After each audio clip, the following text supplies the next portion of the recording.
Saudi আরবে আবারও আলোচনায় প্রবাসী বাংলাদেশিরা। চুরি করে মাছ ধরার অভিযোগে জেদ্দা উপকূলে এক বাংলাদেশিকে গ্রেপ্তার করেছে নিরাপত্তা বাহিনী। কি হয়েছিল সেই দিন? কেন তাকে ধরা হল? বিস্তারিত জানুন আজকের ভিডিওতে। সৌদি আরবের জেদ্দা উপকূলে চুরি করে মাছ ধরার সময় এক প্রবাসী বাংলাদেশিকে গ্রেপ্তার করেছে দেশটির আইনশৃঙ্খলা রক্ষা বাহিনী। জানা গেছে, ওই ব্যক্তি অনুমতি ছাড়াই আরব সাগরে কারেন্ট জাল ব্যবহার করে মাছ ধরছিলেন। গোপন সংবাদের ভিত্তিতে টহলরত নিরাপত্তা বাহিনী অভিযান চালিয়ে তাকে হাতেনাতে ধরে ফেলে। গ্রেপ্তারের সময় তার কাছ থেকে নিষিদ্ধ কারেন্ট জালও জব্দ করা হয়। তবে এখনও গ্রেপ্তার হওয়া ব্যক্তির নাম বা বিস্তারিত পরিচয় প্রকাশ করেনি কর্তৃপক্ষ।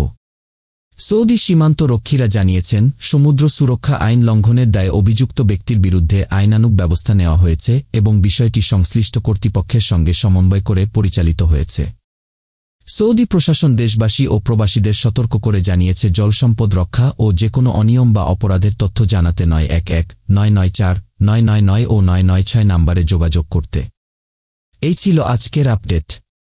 সৌদি আরবে অবস্থানরত সকল প্রবাসীদের প্রতি আমাদের আহ্বান, দেশটির আইন মেনে চলুন, অবৈধ কোনো কার্যকলাপে জড়াবেন না। আর আপনি যদি চান আন্তর্জাতিক প্রবাসী সংক্রান্ত এমন সব খবর সবার আগে জানতে, তাহলে এখনই সাবস্ক্রাইব করুন আমাদের চ্যানেল। লাইক দিন, শেয়ার করুন আর কমেন্টে জানান এই ঘটনায় আপনি কি ভাবছেন। ধন্যবাদ আমাদের সঙ্গে থাকার জন্য। দেখা হবে পরবর্তী আপডেটে। আল্লাহ হাফেজ।